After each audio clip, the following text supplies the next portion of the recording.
वो मिलेगा। आपको उसी में जीवन लगाने की आवश्यकता नहीं है, आपको मंजिल में लगाने की जरूरत है। मंजिल में अगर आप लगा देंगे ना तो ये सब आपके पीछे पीछे आएगा। निसंदेह प्रकृति परमेश्वर देगा, लेकिन आपको परमात्मा पर प्रकृति पर विश्वास ही नहीं रहे। आपको लगता है हम बोएंगे नहीं तो खाएंगे, करेंगे नहीं तो खाएंगे, ऐसी बात नहीं है।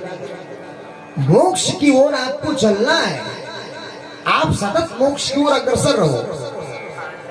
हाँ, बीच में आवश्यकता पड़ेगा शरीर का, वो पूर्ति होता रहे। भरत यही करते, केवल भगवत चिंतन, केवल भगवत स्मरण और कुछ नहीं करते।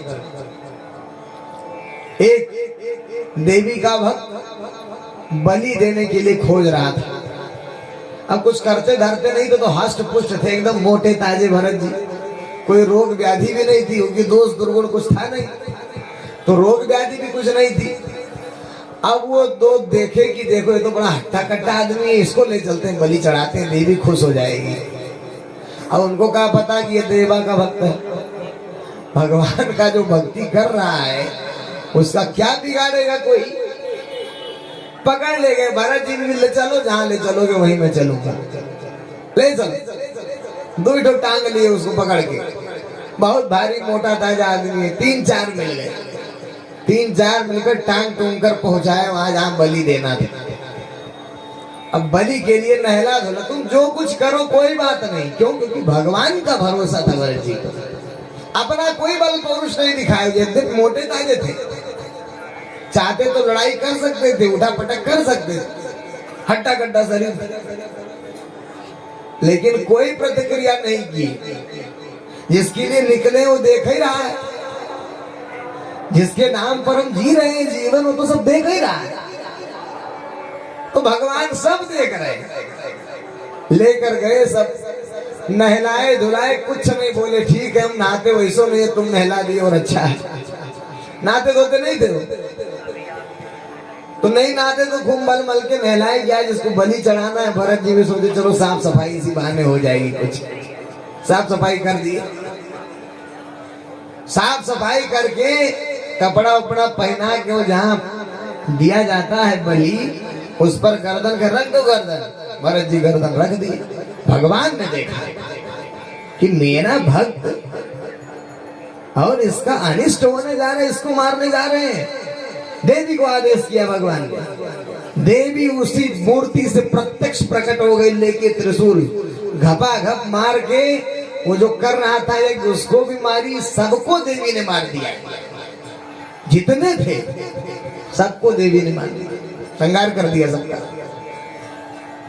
भरत जी को कोई हर्ष भी ज्यादा नहीं, बेचारे उठे साथी से चल दिए, फिर भगवत स्मरण करते हुए चल दिए। भगवान पर आश्रित होने का प्रतिफल देखिए। परमात्मापन से लोगों का विश्वास न उठ गया है। भगवान पर जो विश्वास करके आगे बढ़ता है, सारी रक्षा व्यवस्था प्रकृति परमेश्वर की जिम्मेदारी होती है, सब व्यवस्था करता। बशर्ते हमको आप पर, भगवान पर विश्वास। वहां से निकले भरत जी उन्मुक्त हो गए। ज्ञान मान तो थी अंदर से, जानकार था, मोटा ताजा आदमी जा रहा था, साफ सुथरा नहाया धोया। एक राजा रहुगण की पालकी गुजर रही थी। जिस पालकी में राजा बैठा था, उस पालकी का एक कहार बिगड़ गया, उसकी तबीयत खराब हो गई। तो देखे कि ये मोटा ताजा आदमी लंबा चौड़ा, इसी को लगा देते, कोई हर्ष विषाद नहीं है। इधर आओ, क्या है, चलो पालकी उठाओ, चलो चल दिए पालकी उठाने। अब मोटा ताजा लंबा चौड़ा आदमी और बाकी कहार छोटे छोटे। अब वो जब कंधा लगाए तो राजा ऐसे हो गया, क्योंकि एक तरफ से उठ गई पालकी और राजा गिरते गिरते बचा। राजा ने डांटा, कौन है, किसको लगा दी हनगढ़ा आदमी को। का महाराज नया है, भी चलाना नहीं जानता है पालकी। डांट 2-3 बार राजा गिरते गिरते बचा। राजा निकला, हाय हटो इधर से। महाराज जी ने कहा किसको हटने के लिए कह रहे हैं? कौन हटे? हम हट जाएंगे तो फिर शरीर गिर जाएगी। हमको हटने के लिए कह रहे हैं कि हमारी शरीर को हटने के लिए कह रहे हैं? इतना बात जब भरत जी ने कहा, अंदर से निकला राजा, हाथ जोड़कर महापुरुष आप कौन है? ऐसी गूढ़ बात बोलने वाला कोई साधारण पुरुष नहीं हो सकता। राजा गौरवगण भरत जी के चरणों में गिर गए कि महात्मा बहुत बड़ा अपराध हुआ, मैंने आपसे पालकी उठवाई, आप कौन हैं? कृपया अपना परिचय दीजिए। भरत जी ने कहा परिचय क्या देना है? परिचय वास्तव में किसी का लौकिक परिचय क्या देना? परिचय तो असली जानना हो तो आपको पारलौकिकता को जानना पड़ेगा। इस राजगद्दी में परिचय नहीं प्राप्त होगा। आप अपना परिचय नहीं जानते हो तो हमारा परिचय क्या जानोगे आप? इस प्रकार से भरत जी ने राजा रघुगण को उपदेश दिया। कहने का अभिप्राय, एक छोटी सी गलती, एक छोटा सा मोह इतना खतरनाक है, इतना खतरनाक है। इसलिए एक कवि ने लिखा, बड़ा सुंदर श्लोक आता है, कृष्ण त्वदीय पद पंकज पंजरांते अद्देव में विशतु मानस राजहंसा। हे प्रभु, आपके चरण कमलों में मेरा चित्त आज ही प्रविष्ट हो जाए। क्यों? क्योंकि प्राण प्रयाण समय, जब प्राण निकलने का समय होगा नाथ, तो उस समय कफवात पित्तैः कंठावरोधन विधौ स्मरणम कुतस्ते। जब प्राण निकलने का समय होता है तो वात पित्त और कफ, ये तीनों नाड़ियां बिगड़ जाती हैं। और तीनों नाड़ियां जब बिगड़ जाती हैं तो मुख से आवाज नहीं निकलता है, गला गुरगुराने लगता है। प्रभु, ऐसे समय में स्मरण कहां हो पाएगा? इसलिए अद्देव में विशतु मानस राजहंसा, यह मेरा चित्त रूपी कमल आज ही आपके चरण कमलों में या भंवरा प्रविष्ट हो जाए नाथ। क्योंकि मृत्यु के समय क्या पता क्या होगा। जिघ्रैरसज्ञे त्वामेव याचे मम देहि जिह्वे समागते दंडधरे कृतान्ते वक्तव्यमेवं मधुरं सुभक्त्या गोविंद दामोदर माधवी। हे जीवा, मैं तुमसे याचना करता हूं, मैं तुमसे प्रार्थना करता हूं जीवा, कि जब अंतिम समय आए, जब दंडपाण यमराज मेरे समक्ष काल पाश लेकर के उपस्थित हो, तब तुम गाने लग जाना, गोविंद दामोदर माधवेति। भगवान के नाम को जोर जोर से गाने लगना। जब यमराज दंडपाण उपस्थित हो तो तुम जोर जोर से चिल्ला चिल्ला कर भगवान का नाम स्मरण कर लेना, क्योंकि इस जगत में उससे मीठा कुछ भी नहीं। सुखावसाने इदमेव सारम, सुख का सार ही यही है। अदुखावसाने इदमेव गेयम, और दुख में गाने योग्य भी यही है। और देहावसाने इदमेव जाप्यम, और देह जब छूटने वाला होता है तब भी सार यही है, भगवत नाम गोविंद दामोदर माधवी। भगवत स्मरण भागवत चिंतन शेष सारा संसार में कार्य दूसरे नंबर का है।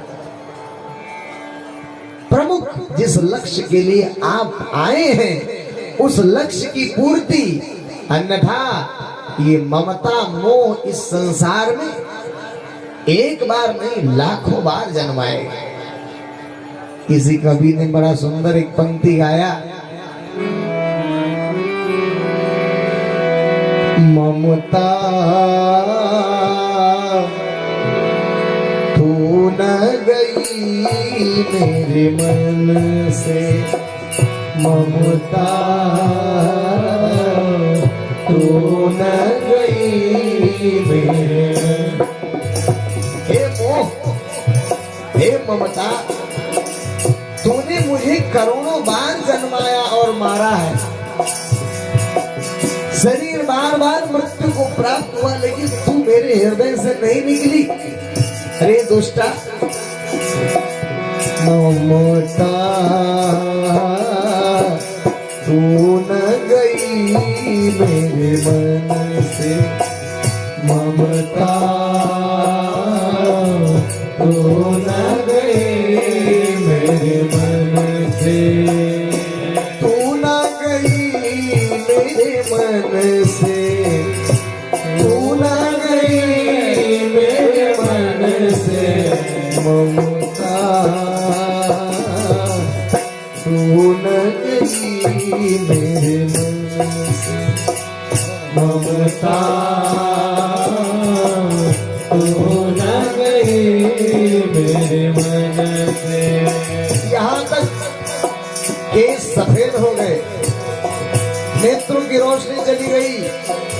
पाके केस जन्म के साथी, पाके केस जन्म के साथी, पाके केस जन्म के साथी, पाके केस जन्म के साथी, लाज गई लोगन पे, लाज गई लोगन पे। और केश भी पक गए जो जन्म से मेरे साथ थे, लोग की लज्जा समाप्त हो गई, तन थक गया, हाथ में कंपन होने लगा, सीधा जरा दिखाई दे रहा है बुढ़ापावस्था। तन थाके कर कांपन लागे, तन थाके कर कांपन लागे, ज्योति गई नैनन के, ममता तू न गई मेरे मन से, ममता तू न गई मेरे मन से, ममता तू न गई मेरे मन से, ममता तू न गई मेरे मन से। सरवन बचन सुनत काहू के, सरवन बचन सुनत काहू के, बल गए सब इंद्रियन पे, बल गए सब इंद्रियन पे। कान ने सुनना बंद कर दिया है, आंखों की ज्योति चली गई है, सारी इंद्रियों के बल समाप्त हो गए हैं, लेकिन टूटे दसन बचन नहीं आवत, टूटे दसन बचन नहीं आवत, शोभा गई मुखन के, ममता तू न गई मेरे मन से, ममता तू न गई मेरे मन से। कान ने सुनना बंद कर दिया, आंख ने देखना बंद कर दिया, दांत सारे गिर गए हैं अब, तब भी सारी मुख की शोभा बिगड़ गई, सारी इंद्रियों ने झुर्रियां पकड़ लिया है, फिर भी ममता नहीं जा रही है। ममता तू न गई मेरे मन से, ममता तू न गई मेरे मन से। अंतिम समय आ गया, कफवात और पित्त ने पूरे फेफड़े को घेर लिया। कफ वित्तवात कंठ चढ़ी बैठे, कफ वित्तवात कंठ चढ़ बैठे, कफ वित्तवात कंठ चढ़ी बैठे, कफ वित्तवात कंठ चढ़ बैठे। अब बोल भी नहीं पा रहे हैं, बोल नहीं निकल रहा है, इशारे से बुला रहे हैं लड़कों को। सुत ही बुलावत करते, सुत ही बुलावत करते, भाई बंधु सब परम प्यारे, भाई बंधु सब परम प्यारे। जिनको आप अपना प्रिय कहते थे, अब वही लोग घर में नहीं रखेंगे आपको। नारी निकारत घर पे ममता तू न गई मेरे मन से, ममता तू न गई मेरे मन से, तू न गई मेरे मन से, तू न गई मेरे मन से। ममता तू न गई मेरे मन से। ममता तू न गई मेरे मन। जैसे शशि मंडल बीच स्याही, जैसे शशि मंडल बिच चाहे, छूटे न कोटि जतन से, ओ छोटे न कोई जगत से। ओ तुलसीदास बलि जाऊं चरण पे, तुलसीदास बलि जाऊं चरण से, लोभ परागे धन से, ममता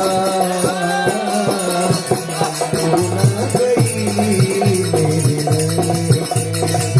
ममता तू न गई मेरे मन में। तू न गई मेरे मन से, तू न गई मेरे मन से। ममता तू न गई मेरे मन से, ममता तू न गई मेरे मन। श्री सद्गुरुदेव जी महाराज की जय। परम पिताजी परमेश्वर की जय। आनंद कंद प्रभु सदानंद मनोहर भगवान की जय।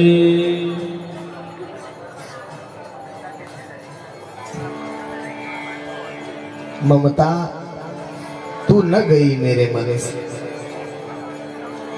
इस ममता मोह आसक्ति का त्याग करके और अपनी स्थिति भगवत चिंतन भगवत स्मरण उस माया क्षेत्र जिसमें आप रह रहे हैं ना, आप अगर ऐसा सोचते हो, ज्यादा बुद्धि लगाते हो, बूढ़े जब हो जाएंगे तो चलेंगे, राम राम राम करेंगे, और जैसे मरने वाले होंगे वो एक बार राम कह देंगे, बस पहुंच जाएंगे, मुक्ति मिल जाएगा। ऐसा नहीं होता। जन्म जन्म मुनि जतन कराई, लेकिन अंतराम कही आवत नहीं।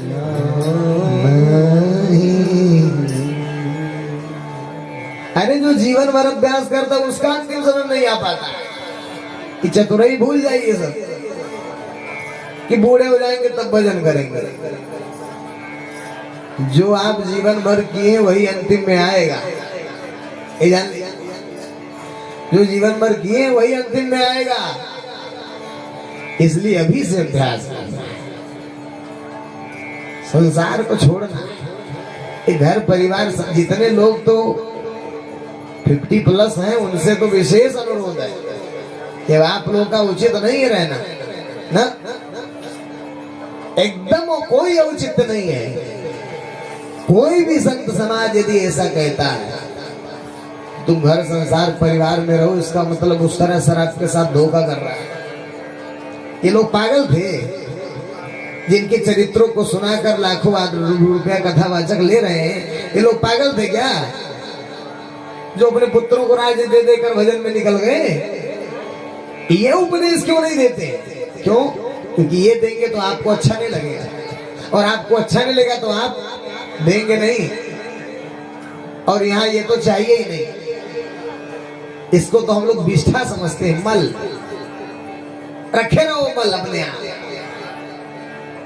अपना उद्धार करो, अपना हम लोग खुद छोड़ के आए अपना। जिस माया मल के पीछे आप लोग दौड़ रहे हैं उसको हम लोग छोड़ दिए। आपसे क्या अपेक्षा है हमारी? कोई अपेक्षा नहीं। हाँ, इतना जरूर अपेक्षा है कि आप अपना उद्धार करें, आप अपना कल्याण करें। उद्धार और कल्याण के लिए आपको ये बात कही जा रही है, स्थिति बनाना पड़ेगा आपको।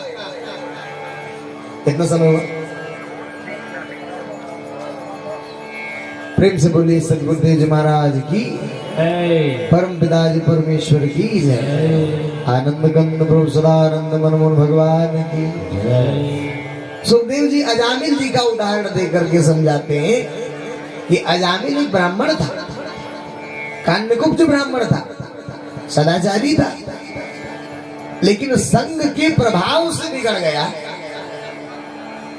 था। पंडित था, सदाचारी भी था, लेकिन को न कुसंगति पाई नसाई। जब कुसंगति मिलती है तो कौन नहीं बिगड़ जाता है। गगन चढ़ई रज पवन प्रसंगा।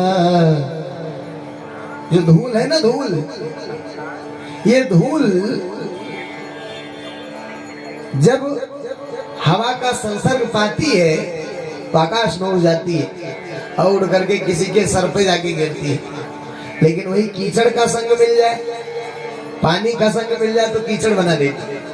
कीचड़ कोई नहीं छूना चाहता, और जो नहीं भी चाहता है लेकिन धूल ऊपर जाएगी तो सर पे आके गिरेगी। आप संग का प्रभाव देखिए, एक संग के प्रभाव से कीचड़ बन गया, एक संग के प्रभाव से लोगों के सर पे गिर रहा है। संग धूम को संगत कार्य होई, लिखिए पुराण मन जुमस सोई। वही धुआं कालिक हो जाता है और वही धुआं स्याही बन करके पुराण लिखने के काम आता है। संग का तो एक बार कहीं जाना था जामिल, उसने देखा कि एक शूद्र एक वैश्या के साथ रमण कर रहा है, और उसको देख करके उसकी बुद्धि भ्रष्ट हो।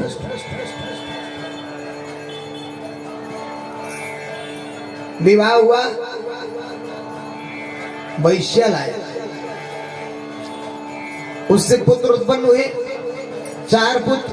सबसे छोटा था, उसका नाम उसने अच्छा रखा नारायण, सबसे ज्यादा स्नेह उससे करता था। स्नेह करता था तो कोई बात हो, नारायण सुनो, इधर आओ नारायण, कहाँ गए थे नारायण? तो नारायण नारायण नारायण नारायण वो कहता था। तो एक बार उसने देखा, स्वप्न देखा। क्या देखा? कि जब वो सोया तो उसके प्राण को लेने के लिए यमदूत आए, भयंकर यमदूत। यमदूत कौन है?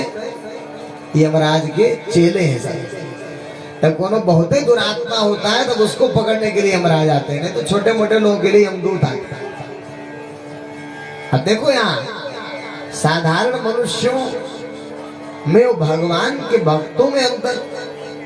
भगवान के भक्तों को यमदूत दूर से प्रणाम करते हैं, और वही साधारण जीवात्मा को शरीर से घसीट कर निकालते हैं। कितना बड़ा अंतर है। आदमी वही है,